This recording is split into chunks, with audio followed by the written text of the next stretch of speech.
Hello बच्चों, चलिए प्रश्न को पढ़ते हैं। किसी तार में धारा I, तार का परिच्छेद A तथा तार के एकांक आयतन में मुक्त इलेक्ट्रॉनों की संख्या स्मॉल n है। अपवाह वेग Vd तथा उक्त राशियों में संबंध स्थापित कीजिए। तो चलिए बच्चों, सबसे पहले हम लिख लेंगे मूल अवधारणा, जिस पर कि बच्चों यह प्रश्न आधारित है। बच्चों यह प्रश्न आधारित है अपवाह वेग एवं विद्युत धारा में संबंध पर। अपवाह वेग एवं धारा में संबंध। चलिए बच्चों, पहले हम समझ लें कि क्या होती है विद्युत धारा, क्या होती है अपवाह वेग। बच्चों, किसी भी चालक के किसी परिच्छेद से एकांक समय में प्रवाहित होने वाले आवेश को कहा जाता है विद्युत धारा, अर्थात आवेश प्रवाह की दर को कहा जाता है विद्युत धारा।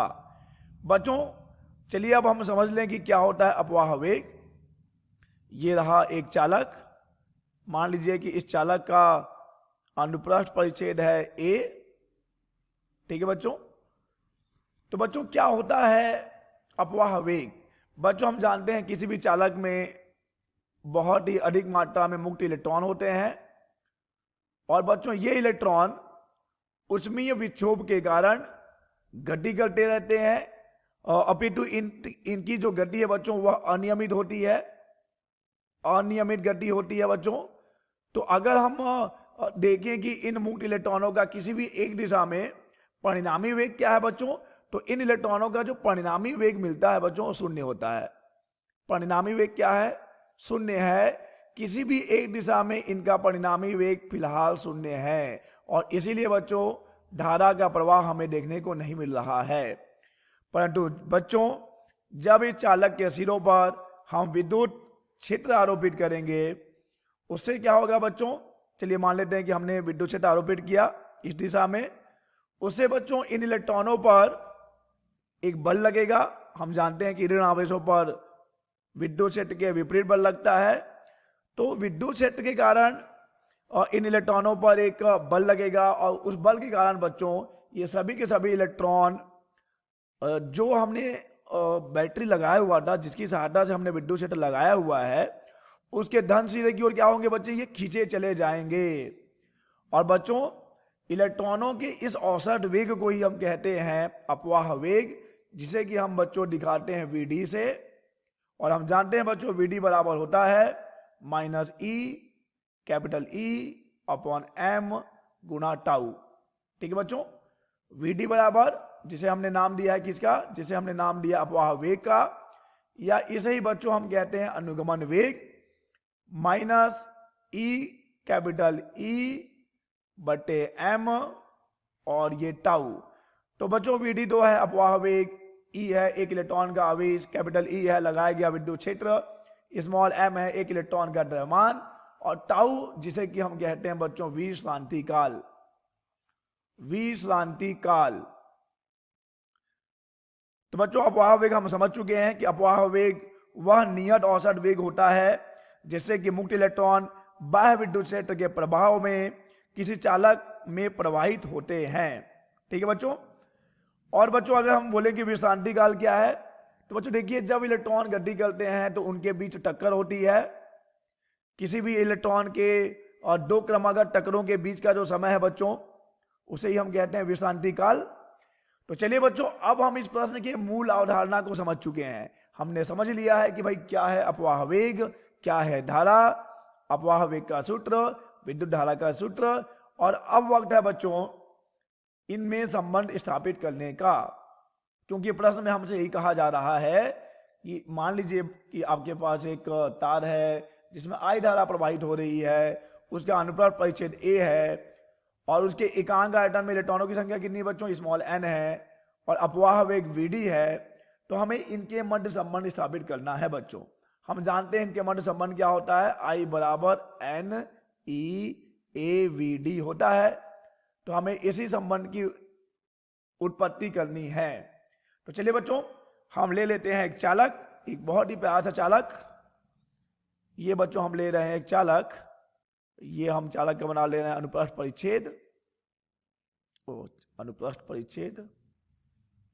ये बच्चों हमने बना लिया अनुप्रस्थ परिच्छेद, और हमने इस चालक के सिरों पर लगाया है विद्युत क्षेत्र, जिसके लिए हमने एक बैटरी का उपयोग किया है। ठीक है बच्चों, ये हो जाएगा धन सिरा, यह हो जाएगा ऋण सिरा, और इस बैटरी के कारण इस चालक के सिरों पर मान लेते हैं विभवांतर कितना आ जाता है बच्चों, विभवांतर आ जाता है V, ये हो गया विभवांतर V। और यहां पर बच्चों विद्युत क्षेत्र की दिशा क्या होगी, धन से ऋण की ओर, जिससे कि इस चालक के जो इलेक्ट्रॉन होंगे एक औसत वेग से धन सिरे की ओर खींचे जाएंगे। इस औसत वेग का नाम हम रखते हैं VD, अर्थात बच्चों अनुगमन वेग या कहिए अपवाह वेग। ठीक है बच्चों, और ये धारा प्रवाहित हो रही है I ही धारा है। तो बच्चों मान लेते हैं कि एक चालक है जिसकी लंबाई है L, ये लंबाई हम मान है कि इसकी लंबाई L है, और अनुप्रस्थ परिच्छेद का क्षेत्रफल है A। तो बच्चों ये चालक का आयतन कितना हो जाएगा, चालक का आयतन कितना हो जाएगा बच्चों, ये हो जाएगा क्षेत्रफल गुणा लंबाई। ठीक है बच्चों, अब चूंकि प्रश्न में दिया गया है कि उसके एकांक आयतन में मुक्त इलेक्ट्रॉनों की संख्या स्मॉल n है, तो इस पूरे चालक में कुल मुक्त इलेक्ट्रॉन कितने हो जाएंगे बच्चों, कुल मुक्त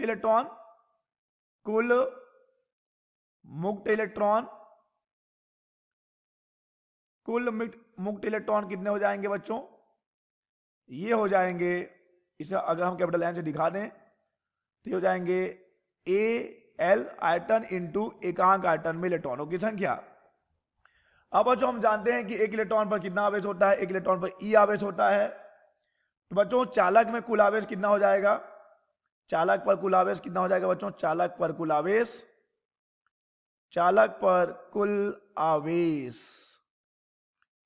ठीक है बच्चों, ये हमारे इलेक्ट्रॉनों की संख्या है, एक इलेक्ट्रॉन पर E आवेश होगा, तो यहां पर कुल आवेश बच्चों Q बराबर हमें मिल जाएगा, कुल आवेश Q बराबर AlNe। बच्चों हमने चालक को किसी बैटरी से जोड़ा हुआ है, जिससे कि उसके अंदर एक विद्युत क्षेत्र स्थापित हो जाता है, और इस विद्युत क्षेत्र के कारण ही जो मुक्त इलेक्ट्रॉन हैं वो विद्युत क्षेत्र के विपरीत एक औसत अपवाह वेग VD से गति करने लगते हैं। चलिए मान लेते हैं बच्चों कि यहाँ पर इन इलेक्ट्रॉनों को चालक को पार करने में जो है समय T लगता है। तो हम जानते हैं बच्चों कि समय T बराबर होता है दूरी बटे चाल। तो यहाँ पर T बराबर कितना हो जाएगा बच्चों, अगर इलेक्ट्रॉनों को इस चालक को पार करना है तो L दूरी तय करनी पड़ेगी, और उनका जो औसत वेग है वो VD है। तो ये बच्चों हमें समीकरण नंबर 2 मिल गया, हमें इसको समीकरण नंबर 1 देना चाहिए, क्योंकि हम 2 देना चाहिए, 2 तो हम दे चुके हैं, तो इसे हम 1 देंगे बच्चों। अब बच्चों देखिए, अगर हम बात करें धारा की, चालक में कितनी धारा बह रही है, तो धारा बराबर होता है बच्चों I बराबर होता है Q बटे T। हमारे पास Q का मान है AlNe बटे, और हमारे पास बच्चों यहां से T का मान है L बटे VD। तो आप देख सकते हैं कि यहां से हम L और L की दास्तां को मिटा देंगे, कट जाएगा L और L, तो यहां से I बराबर आ जाएगा बच्चों, देखिए यहां से I बराबर मिलेगा NeAVD। I बराबर आ गया NeAVD, जो कि बच्चों I A N और VD में संबंध है, और प्रश्न में हमें इन्हीं के मध्य संबंध स्थापित करने के लिए कहा गया था। आशा करते हैं बच्चों आपको यह प्रश्न समझ आया होगा। धन्यवाद।